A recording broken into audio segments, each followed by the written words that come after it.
নমস্কার শ্রোতা বন্ধুরা, গল্পকথার আসরের আজকের বৈঠকে যোগদান করার জন্য আপনাদের সবাইকে অশেষ ধন্যবাদ।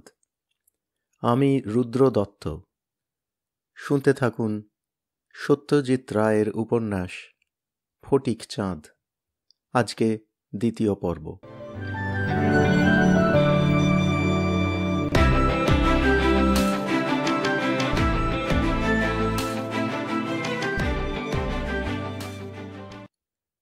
দারোগা দীনেশচন্দ্র আর একবার রুমালটা বার করে কপালের ঘামটা মুছে একটা কেঠো হাসি হেসে বললেন, আপনি অতটা হবেন না স্যার, আমরা তো অনুসন্ধান চালিয়েই যাচ্ছি।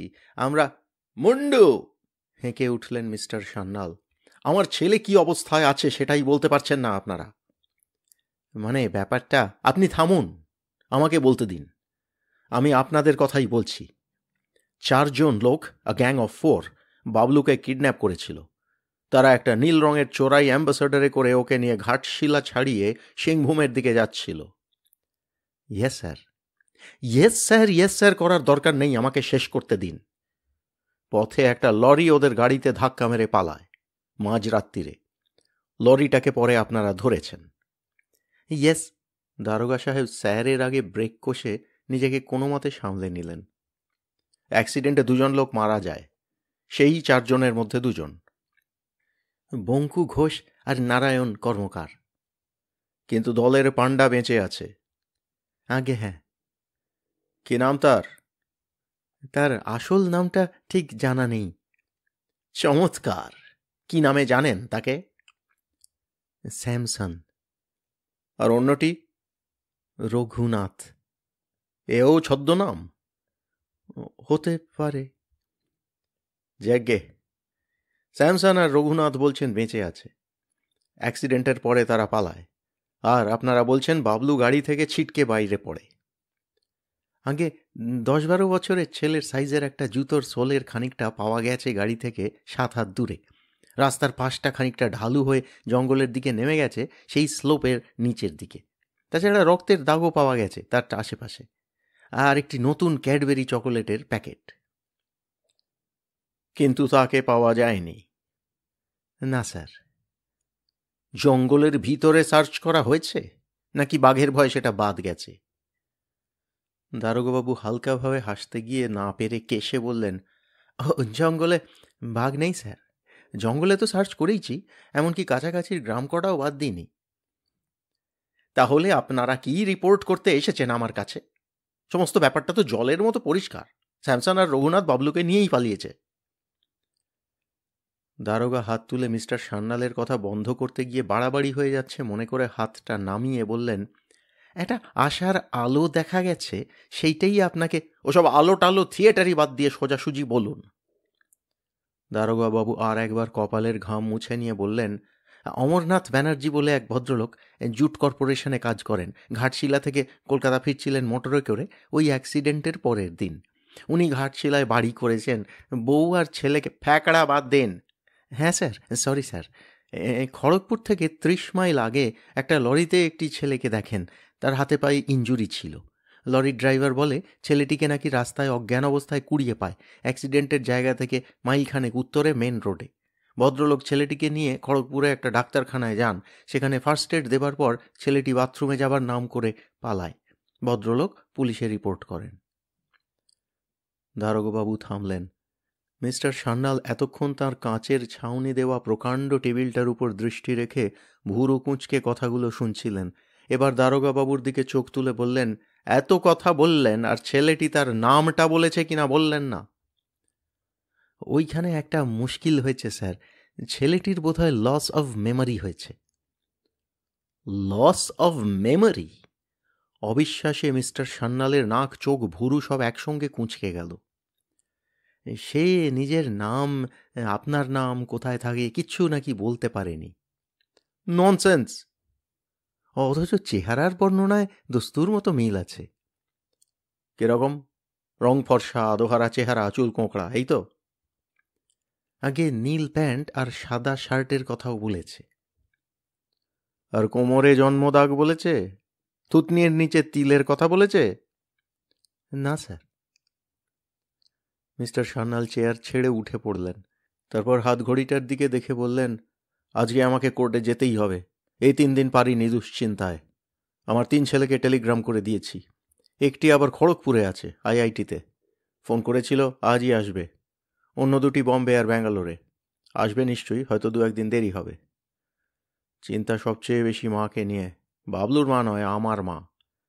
বাবলুর মা বেঁচে থাকলে এ শখ সইতে পারত না। আমি রাস্তা ঠিক করে ফেলেছি। ওই লোক দুটো যদি বাবলুকে নিয়ে গিয়ে থাকে তাহলে টাকা ডিমান্ড করবেই। যদি করে তো আমি সে টাকা দেব, দিয়ে ছেলেকে ছাড়িয়ে নেব। তারপর তারা ধরা পড়লো কি না পড়লো সেটা আপনাদের look out, I don't care.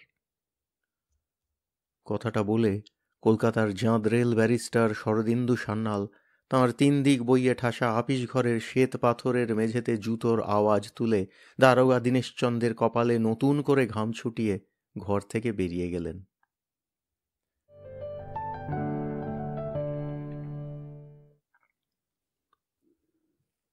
উত্তর কলকাতার একটা অখ্যাত চুল ছাঁটাইয়ের দোকানে নরহরি দত্ত রায় 2টি লোক ঢুকে 2টো পাশাপাশি চেয়ারে বসে 20 মিনিটের মধ্যে নিজেদের চেহারা সম্পূর্ণ পাল্টে নিল। যে বেশি জোয়ান আর বেশি লম্বা, যার কাঁধ দুটো ধরে পরেশ নাপিত চমকে উঠেছিল, তার ছিল চাপ দাড়ি আর গোঁফ, আর মাথায় কাঁধ অবধি চুল। তার দাড়ি গোঁফ বেমালুম সাফ হয়ে গেল, তার মাথার চুল হয়ে গেল 10 বছর আগে বেশিরভাগ লোক যেরকম চুল রাখত সেই রকম। অন্য লোকটির ঝুলপি বাদ হয়ে গেল, সিঁথি ডান দিক থেকে বাঁ দিকে চলে গেল, খোঁচা খোঁচা দাড়ি গোঁফের জায়গায় রয়ে গেল শুধু একটা সরু গোঁফ। পরেশ আর পশুপতি তাদের পাওনা রূপরী বাবদ ষণ্ডা লোকটার কাছ থেকে এমন একটা মুখ বন্ধ করা চাহনি পেল যেটা তারা কোনোদিন অমান্য করতে পারবে না। চুল ছাঁটার 20 মিনিট পরে লোক দুটি শোভাবাজারের একটা গলিতে একটা ঘুণ ধরা একতলা বাড়ির কড়া নাড়ল। দরজা খুললেন একজন বেঁটে শুকনো বুড়ো ভদ্রলোক। ষণ্ডা লোকটি তাঁর বুকের উপর 5টা আঙুলের ডগার চাপ দিয়ে তাঁকে ভিতরে ঠেলে দিয়ে নিজেও ঢুকে গেল, আর সেই সঙ্গে অন্য লোকটাও ঢুকে ভিতর থেকে দরজা বন্ধ করে দিল। সময়টা সন্ধ্যা, ঘরে টিমটিম করে জ্বলছে একটা 20 পাওয়ারের বাল্ব। চিনতে পারছো দাদু? বলল ষণ্ডা লোকটা বুড়োর উপর ঝুঁকে পড়ে। বুড়োর চোখ ঠিকরে বেরিয়ে আসছে, মাথার কাঁপুনির চোটে ইস্পাতের ফ্রেমের আদ্যিকালের চশমাটা নাকের উপর নেমে আসছে। কই কে কই না তো। ষণ্ডা লোকটা একটা বিশ্রী হাসি হেসে বলল, দাড়ি কামিয়েছি যে, এই দেখো। লোকটা বুড়োর মাথাটা টেনে এনে চশমা শুদ্ধ নাকটা নিজের গালে ঘষে দিল। গন্ধ পাচ্ছ না দাদু? শেভিং সোপের খুশবু। আমার নাম যে স্যামসন, এবার মনে পড়েছে? বৃদ্ধ এবার কাঁপতে কাঁপতে তক্তপোষে বসে পড়লেন, কারণ লোকটা তাঁকে ছেড়ে দিয়েছে। তোমার হুঁকো খাওয়ার সময় ডিস্টার্ব দিলুম, ভেরি সরি দাদু। স্যামসন দেওয়ালে ঠেস দিয়ে দাঁড় করানো হুঁকোটাকে তুলে নিয়ে কলকেটা মাথা থেকে খুলে নিল। তক্তপোষের উপর একটা ডেস্ক, তার উপর একটা খোলা পাঁজি, পাঁজির পাতার উপর চাপা দেওয়া একটা 6 কোণা পাথরের পেপার ওয়েট। স্যামসন পেপার ওয়েটটা সরিয়ে কলকেটা পাঁজির উপর ধরে উপুড় করতেই টিকেগুলো পাঁজির পাতার উপর পড়ল। তারপর কলকেটা ঘরের কোণে ছুঁড়ে ফেলে দিয়ে একটা হাতল ভাঙা চেয়ার টেনে নিয়ে তক্তপোষের সামনে বুড়োর মুখোমুখি বসে বলল, এবার বলো তো দেখি দাদু, গাঁট যদি কাটার ইচ্ছে থাকে তো সোজাসুজি কাটলেই হয়, গণৎকারীর ভড়ং ধরেছ কেন? বুড়ো কোন দিকে চাইবে বুঝতে পারছে না। পাঁজির পাতা থেকে ধোঁয়া উঠতে থাকে ঘরটার 20 বর্গার দিকে, পাতায় কালশিটে পড়ে গর্ত হয়ে যাচ্ছে, তামাকের গন্ধের সঙ্গে পোড়া কাগজের গন্ধ মিশে যাচ্ছে। স্যামসন তার ঝাঁঝালো ফিসফিসে গলায় বলে চলল, সেদিন যে এলুম, এসে বললুম একটা বড় কাজে হাত দিতে যাচ্ছি, একটা ভালো দিন দেখে দাও। তুমি বই দেখে হিসেব করে বললে আষাঢ়ের 7ই। লোকে বলে বাড়ির আলসেতে কাক এসে বসলে ভৈরব ভট্টাচার্য তার ভাগ্য গুণে দিতে পারে। আমরা অবিশ্বাস করে এলুম, তুমি বলে টলে গাঁট থেকে 10টি টাকা বার করে নিয়ে তোমার ওই কাঠের বাক্সের মধ্যে গুঁজে রেখে দিলে।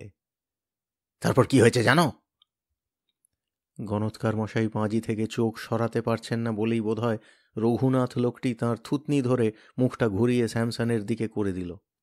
আর সেই সঙ্গে দুটো চোখের পাতাও আঙুল দিয়ে টেনে খুলে রাখল, যাতে ভট্টাচার্যমশাই স্যামসনের মুখ থেকে চোখ সরাতে না পারেন। চোখের ব্যাপারটা করার আগে অবশ্যই ভট্টাচার্যের চশমাটি খুলে তক্তপোষের উপর ফেলে দিয়েছিল রঘুনাথ। বলছি শোনো, বলল স্যামসন, যে গাড়িতে করে মাল নিয়ে যাচ্ছিলাম একশালা লরি তাতে মারে ধাক্কা। গাড়ি খোলাম কুচি, লরি ভাগলবা, 2 পার্টনার খতম, স্পট ডেড।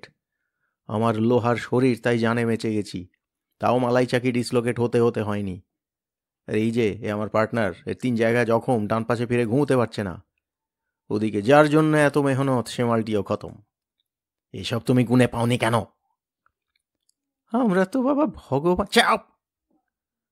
রঘুনাথ বুড়োর মাথাটা ছেড়ে তাকে খানিকটা রেহাই দিল, কারণ বাকি খেলাটা স্যামসন একাই খেলবে। এবার বার করো তো দেখি দাদু, 10 ইন্টু 10। আমি। চাপ! স্যামসনের চাপা চিৎকারের সঙ্গেই তার হাতে একটা ছুরি এসে গেল, আর তার ভাঁজ করা অদৃশ্য ফলাটা হাতলে একটা বোতাম ঠেপার ফলে সড়াৎ শব্দ খুলে গেল। ছুরি সমেত হাতটা গণৎকারের দিকে এগিয়ে এলো। দিচ্ছি বাবা, দিচ্ছি দিচ্ছি। ভৈরব জ্যোতিষীর থরথরে হাত প্রথমে তার ট্যাঁক, তারপর তার তেলচিটে পড়া কাঠের ক্যাশ বাক্সটার দিকে এগিয়ে গেল।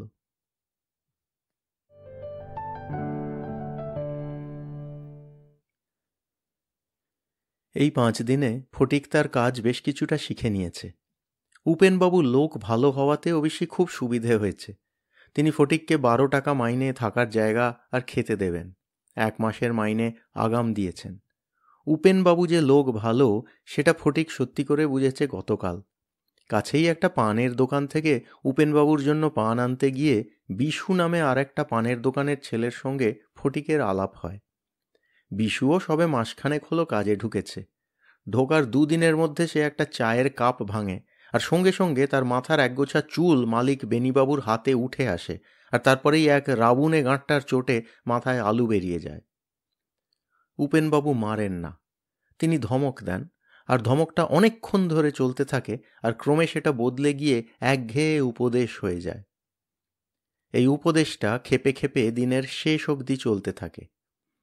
দ্বিতীয় দিনে ফটিক যখন কাঁচের গেলাসটা ভাঙল, তখন উপেনবাবু প্রথমে মেঝেতে ভাঙা টুকরোগুলোর দিকে কিছুক্ষণ চেয়ে রইলেন। তারপর ফটিক যখন টুকরোগুলো গামছায় তুলছে, তখন তিনি মুখ খুললেন। কাঁচের জিনিসটা যে ভাঙলে কিনতে পয়সা লাগে না? পয়সাটা দিচ্ছে কে, তুমি না আমি? এসব কথাগুলো কাজের সময় খেয়াল রেখো। কাজে ফুর্তি চাই ঠিকই, তার মানে এই নয় যে হাতে গেলাস নিয়ে লাফাতে হবে। দোকানের জিনিসপত্র হাতে নিয়ে ভোজবাজি করার জিনিস নয়।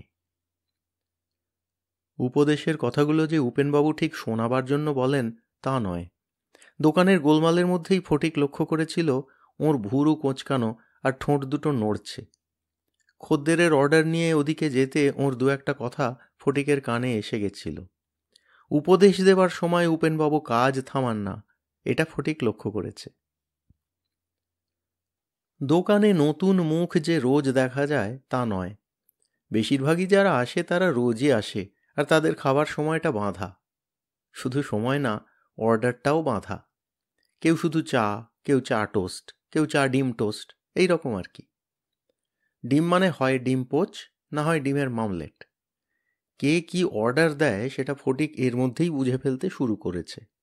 আজ সকালে সেই রোগা লিকলিকে লোকটা যে ভীষণ দুঃখ দুঃখ মুখ করে থাকে, সে এসে 3 নম্বর টেবিলে বসতেই ফটিক তার কাছে গিয়ে বলল, চা আর মাখন ছাড়া টোস্ট।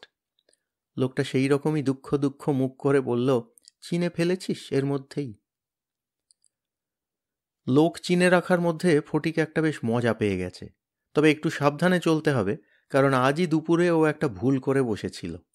একজন হলদে শার্ট পরা মোটা লোককে দেখে চেনা মনে করে যেই বলেছে, চা আর ডবল ডিমের মামলেট, অমনি লোকটা হাতের খবরের কাগজ সরিয়ে ফটিকের দিকে ভুরু তুলে বলল, তোর মর্জি মাফিক খেতে হবে নাকি? যেটা ফটিকের সবচেয়ে ভালো লাগছে সেটা হলো যে কাপ ডিশ নিয়ে চলাফেরাটা ওর ক্রমে সহজ হয়ে আসছে। হারুনদা বলেছিল, দেখবি এসব আস্তে আস্তে কেমন সড়গড় হয়ে আসবে, তখন দেখবি কাজটা একেবারে নাচের ছকে বাঁধা হয়ে গেছে। আসলে এটাও একটা আর্ট। সেই আর্টটা যতদিন রপ্ত না হচ্ছে ততদিন মাঝে মাঝে 2-1 করে জিনিসপত্র ভাঙবেই। হারুনদা রোজই বিকেলে একবার আসে। উপেনবাবুকে অবশ্যই আসল ব্যাপার কিছু বলেনি। ফটিক হয়ে গেছে হারুনের দূর সম্পর্কের ভাই, মেদিনীপুরে থাকে, বাপমা কেউ নেই। এক খিটখিটে খুড়ো আছে যে গাঁজা খায় আর ফটিককে ধরে বেধড়ক মারে। দেখছেন উপেনদা, লোকটা স্রেফ খামচে দিয়ে কনুইয়ের ছাল চামড়া তুলে দিয়েছে। মাথায় ফোলাটা দেখছেন? চেলাকাটের বাড়ি। উপেনবাবুও এক কথায় রাজি। যে ছেলেটি আছে তাকে নাকি আর রাখা যাচ্ছে না। সে নাকি পরপর 3 দিন ফাঁকি দিয়ে হিন্দি ফিল্ম দেখতে গিয়ে রাত করে ফিরে ঝুড়ি ঝুড়ি মিথ্যে বলে দোষ ঢাকতে গিয়েছিল। ফটিকের চেহারার বদল হয়েছে। তার কোঁকড়া কোঁকড়া চুল কাটিয়ে ছোট করে দিয়েছে হারুনদা। তাতে অবশ্যই ফটিক কোনো আপত্তি করেনি। চুল ছাঁটার পরে হারুনদা যখন ওকে একজোড়া নতুন হাফ প্যান্ট, 2টো শার্ট, 2টো হাতকাটা গেঞ্জি আর একজোড়া চটি কিনে দিয়ে বলল, কাজের সময় গেঞ্জি পরবি, তবে পরার আগে একটু চায়ের জলে চুবিয়ে শুকিয়ে নিবি, তখন ফটিকের হঠাৎ কেন যেন গায়ে কাঁটা দিয়ে উঠেছিল। বোধহয় কাজ কথাটা শুনে নিজেকে বড় মনে হওয়ার জন্যেই। কাজটা তার অভ্যেস হয়ে যাবে এটা ফটিক জানে। সকাল 8:30 থেকে রাত 8টা অবধি সপ্তাহে 5 দিন, শনিবার 4টে অবধি, আর রবিবার ছুটি। দোকানের পিছনের দরজা দিয়ে বেরিয়ে উপেনবাবুর ছোট কাঠের ঘর, আর সেই ঘরের দরজার বাইরে টিনের ছাউনির তলায় ফটিকের নিজের শোবার জায়গা। প্রথম রাত মশার কামড়ে ঘুম হয়নি, তাই চাদরটা পা থেকে মাথা অবধি জড়িয়ে নিয়েছিল, কিন্তু নিঃশ্বাসের কষ্ট হওয়াতে বেশিক্ষণ সেভাবে থাকতে পারেনি। পরদিন উপেনবাবুকে বলাতে উনি একটা মশারি এনে দিলেন। তারপর থেকে ঘুম ভালোই হচ্ছে। কনুইয়ের ঘাটা শুকিয়ে এসেছে, মাথার ব্যথাটা মাঝে মাঝে চলে যায়, আবার মাঝে মাঝে ফিরে আসে। যেটা একেবারেই ফিরে আসে না সেটা হলো সেদিন সেই আকাশে তারা দেখার আগের ঘটনাগুলো।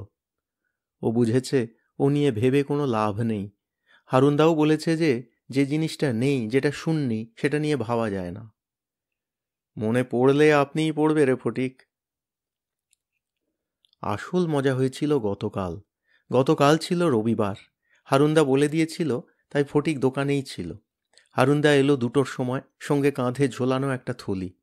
অনেক রংচঙে কাপড়ের টুকরো পাশাপাশি সেলাই করে তৈরি হয়েছে থলিটা। ফটিক হারুনের সঙ্গে উপেনবাবুর দোকান থেকে বেরিয়ে 10 মিনিটের মধ্যে পৌঁছে গিয়েছিল শহীদ মিনার। এরকম যে একটা জায়গা থাকতে পারে সেটা ফটিক ভাবতেই পারেনি। মিনারের একটা দিকে মানুষ ছাড়া আর কিচ্ছু দেখা যাচ্ছে না। এত মানুষ এক জায়গায় একসঙ্গে কি করতে পারে সেটা ফটিকের মাথায় ঢুকল না। হারুন বলল, মিনারের চূড়োয় যদি উঠতে পারতিস তাহলে দেখতিস এই ভিড়টার মধ্যে একটা নকশা আছে। দেখতিস ভিড়ের মাঝে মাঝে এক একটা গোল চক্করের মতো ফাঁকা জায়গা, সেই ফাঁকটার প্রত্যেকটাতে একটা কিছু ঘটছে, আর সেইটা দেখবার জন্য গোল হয়ে লোক দাঁড়িয়েছে। রোজ এত লোকের ভিড় হয় এখানে? ফটিক জিজ্ঞেস করল।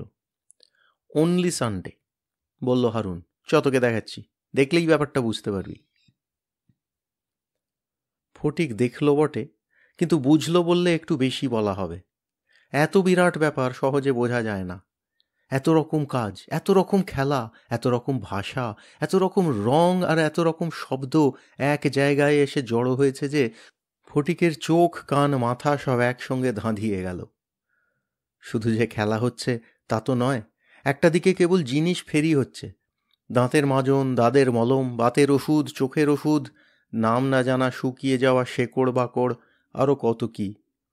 এক জায়গায় একটা টিয়া পাখি একগোছা কাগজের মধ্যে থেকে একটা করে কাগজ ঠোঁট দিয়ে টেনে বার করে লোকের ভাগ্য বলে দিচ্ছে। একজন লোক কথার তুবড়ি ছেড়ে একরকম আশ্চর্য সাবানের তারিফ করছে।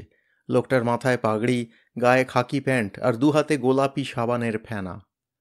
একদিকে একটা লোক গলায় একটা মোটা লোহার শিকল ঝুলিয়ে হাত পা নেড়ে কি যেন বলছে, আর তার চারদিকের লোক হাঁ করে তার কথা শুনছে। তার কাছেই একটা সিমেন্ট বাঁধানো জায়গার উপর পা ছড়িয়ে বসে একটা ভীষণ ময়লা কাপড় পরা কুচকুচে কালো ঝাঁকড়া চুলো পাগলা গোছের লোক লাল, কালো আর সাদা খড়ি দিয়ে আশ্চর্য সুন্দর দেবদেবীর ছবি আঁকছে। লোক চারপাশ থেকে ছুঁড়ে ছুঁড়ে পয়সা ফেলছে, সেগুলো ঠং ঠং করে হনুমানের ল্যাজে, রামচন্দ্রের মুকুটে, রাবণের মাথার উপর পড়ছে, কিন্তু লোকটা সেগুলোর দিকে দেখছেই না। তবে এটা ফটিক দেখল যে যেসব জিনিস হচ্ছে তার মধ্যে খেলাটাই সবচেয়ে বেশি। কেবল একটা জিনিসকে ফটিক খেলা বলবে কি না বলবে ভেবেই পেল না। ফটিকের চেয়েও কয়েক বছরের ছোট একটি ছেলে মাটিতে একটা গর্ত খুঁড়ে তার মধ্যে নিজের মাথাটা ঢুকিয়ে দিয়েছে, আর মাথার চারপাশে মাটি চাপা দিয়ে বাতাস ঢোকার ফাঁকটাও বন্ধ করে দিয়েছে আর একটি বাচ্চা ছেলে। এইভাবে ছেলেটা চিত হয়ে পড়ে আছে তো পড়েই আছে। ফটিক কিছুক্ষণ দেখে ঢোক গিলে বলল, ও হারুনদা, ও যে মরে যাবে। এখানে কেউ মরতে আসে না রে ফটকে, বলল হারুন। এখানে আসে বাঁচতে। ও বেঁচে যাবে। ও যা করছে সেটা স্রেফ অভ্যাসের ব্যাপার। অভ্যাসে কি যে হয় সেটা খালি হারুনের খেলা দেখলে বুঝবি। হারুন ওকে নিয়ে গেল ভিড়ের মধ্যে দিয়ে, যেখানে ও আগে খেলা দেখাতো সেই জায়গায়। সেখানে এখন একটা মেয়ে খেলা দেখাচ্ছে, দড়ির উপর ব্যালেন্সের খেলা। মাটি থেকে প্রায় 7-8 হাত উঁচুতে টান করে বাঁধা দড়ির উপর দিয়ে দিব্যি এ মাথা থেকে ও মাথা চলে যাচ্ছে মেয়েটা। মাদ্রাজের মেয়ে, বলল হারুনদা। আর একটা জায়গায় একটা শূন্যে ঝোলানো লোহার রিংয়ের গায়ে 8-10টা জায়গায় আগুন জ্বলছে দেখে ফটিক হঠাৎ চেঁচিয়ে বলে উঠল, ওর ভিতর দিয়ে একটা লোক লাফাবে বুঝি। হারুন হাঁটা থামিয়ে ওর দিকে দেখল, তারপর জিজ্ঞেস করল, তোর মনে পড়ে গেছে? তুই আগে দেখেছিস এ জিনিস? ফটিক হ্যাঁ বলতে গিয়েও পারল না। একটা আলো বাজনা ভিড় মেশানো ছবি এক মুহূর্তের জন্য ওর চোখের সামনে ভেসে উঠে প্রায় সঙ্গে সঙ্গেই মিলিয়ে গেছে। এখন শুধু সামনে যা দেখতে পাচ্ছে তাই। হারুন আবার এগিয়ে গেল, ফটিক তার পিছনে। যে জায়গাটায় হারুন খেলা দেখাবে সেখানে এখন কেউ নেই। ডান দিকে একটা ভিড়ের পিছন থেকে ডুগডুগির শব্দ আসছে। ফটিক মানুষের পায়ের ফাঁক দিয়ে ভাল্লুকের কালো লোম দেখতে পেয়েছে। ডুগডুগি আর ঢোলক এখানে সব খেলাতেই বাজায়, কিন্তু হারুন থলি থেকে যেটা বার করলো সেটা ও দুটোর একটাও নয়। সেটা একটা বাঁশি, যেটার পিছন দিকটা সরু আর সামনের দিকটা চওড়া আর ফুল কাটা। 7 বার পর পর ফুঁ দিল বাঁশিটায় হারুনদা। ফটিক জানে যে সব শব্দ ছাপিয়ে বাঁশির শব্দ শোনা গেছে ময়দানের এ মাথা থেকে ও মাথা। এবার বাঁশিটা ওয়েস্টকোটের পকেটে রেখে হারুন একটা চিৎকার দিয়ে চমকে দিল ফটিককে। ছু ছু ছু ছু ছু ছু। এই এক ডাক আর বাঁশির আওয়াজেই এখান থেকে ওখান থেকে ছেলের দল ছুটে আসতে আরম্ভ করেছে হারুনের দিকে। তারা এসে দাঁড়াতেই হারুন একটা কান ফাটানো তালি দিয়ে 3 বার পাক খেয়ে একটা ডিগবাজি আর একটা পেল্লায় লাফ দিয়ে তার আশ্চর্য লোক ডাকার মন্ত্রটা শুরু করে দিল। ছু ছু ছু ছু ছু ছু, मंत्र जंतर फंतर हर बीमारी दूर कर अंतर, 7 समंदर 12 बंदर 40 चूहा 6 चुचंदर छू। ছু বলেই বাঁশিতে আর একটা লম্বা ফুঁ দিয়ে আর একটা তালি আর একটা ডিগবাজির পর আবার ধরল হারুনদা। कम कम कम कम कम, कमसी चमकदारी हर किस्म की जादूगरी, कलकत्ते की खेल खिलाड़ी लंबी दाढ़ी लॉन्ग सुपारी, come come commander wonder wonder juggler joker jumping wonder wonder caliph Haroun wonder वेलकी वेलकम वेलकम कम कमा come come come boy good boy bad boy fat boy head boy good boy this boy that boy calling all boy calling calling calling calling calling come. বাপরে, ভাবল ফটিক, কি গলার জোর, কি লোক ডাকার কায়দা। এরই মধ্যে বেশ লোক জমে গেছে হারুনদাকে ঘিরে। হারুন তার থলি থেকে একটা চকরা বকরা আসন বার করে ঘাসের উপর বিছালো। তারপর তার উপর বসে থলিতে যা কিছু খেলার সরঞ্জাম ছিল সব একে একে বার করে নিজের দুপাশে সাজিয়ে রাখল। ফটিক দেখল 4টে নকশা করা ঝকঝকে পিতলের বল, 2টো প্রকাণ্ড লাট্টু, তার জন্য মানানসই লেত্তি, 3-4টে লাল নীল পালক লাগানো বাঁশের কঞ্চি, 5 রকম নকশা করা টুপি, যার একটা হারুনদা মাথায় পরে নিল। ফটিক এতক্ষণ হারুনকে জিনিস সাজিয়ে রাখতে সাহায্য করছিল। এবার হারুন বলল, তুই ভিড়ের মধ্যে গিয়ে দাঁড়া, এক একটা খেলা যেই শেষ হবে অমনি তালি দিবি। প্রথম 2টো খেলার পর ফটিকই তালি শুরু করলো, তারপর অন্যরা দিল। 3 নম্বর খেলা থেকে ফটিককে আর ধরিয়ে দেবার দরকার হয়নি। সত্যি বলতে কি, সে হারুনের কাণ্ডকারখানা দেখে এমন হতভম্ব হয়ে গিয়েছিল যে তালি দেবার কথা আর মনেই ছিল না। শুধু হাতেরই যে কায়দা তা তো নয়, হারুনের কোমর থেকে উপরের সমস্ত শরীরটাই যেন জাদু। নমাজ পড়ার মতো করে গোড়ালির উপর বসে অত বড় লাট্টুটায় দড়ি পেঁচিয়ে সেটাকে সামনের দিকে ছুঁড়ে লেত্তি ফুরোবার ঠিক আগে পিছন দিকে একটা হ্যাঁচকা টান দিলে সেটা যে কি করে শূন্য দিয়ে ঘুরে এসে আবার হারুনদারি হাতের তেলেও পড়ছিল, বারবার ঠিক একইভাবে একই জায়গায় পড়ছিল, সেটা ফটিকের মাথায় কিছুতেই ঢুকছিল না। আর সেখানেই তো শেষ না। লাট্টুটা হাতের তেলো থেকে ওই পালক লাগানো কাঠির মাথায় বসিয়ে দিল হারুনদা, আর ওই বোমা লাট্টুটা ঘুরতে লাগলো ওই পেন্সিলের মতো সরু কাঠিটার মাথায়। ফটিক ভাবল, এটাই বুঝি খেলার শেষ, এখানেই বুঝি হাততালি দিতে হবে। কিন্তু ওমা, হারুনদা মাথা চিৎ করে ঘুরন্ত লাট্টু সমেত কাঠিটা বসিয়ে দিয়েছে ওর থুতনির ঠিক মাঝখানে। তারপর হাত সরিয়ে নিতে লাট্টুর সঙ্গে সঙ্গে কাঠিটাও ঘুরতে লাগলো থুতনির উপর দাঁড়িয়ে, আর সেই সঙ্গে তার গায়ে লাগানো রঙিন পালকগুলো।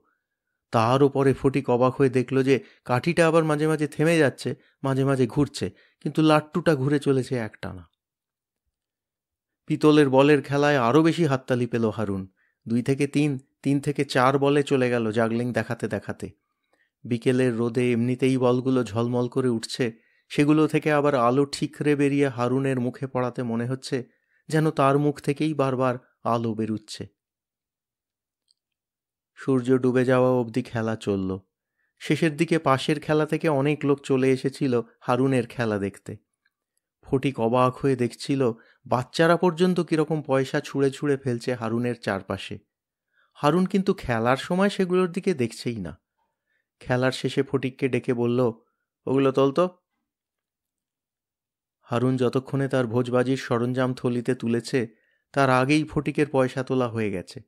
গুনে হলো 18 টাকা 32 পয়সা। থলি কাঁধে ঝুলিয়ে হারুন বলল, চল, আজ তোকে খাওয়াবো। পাঞ্জাবি রুমালি রুটি আর তড়কা। নিঘাত এই জিনিস তুই কোনোদিন খাসনি। তারপর মিষ্টি কি খাওয়া যায় সেটা তখন ভেবে দেখা যাবে।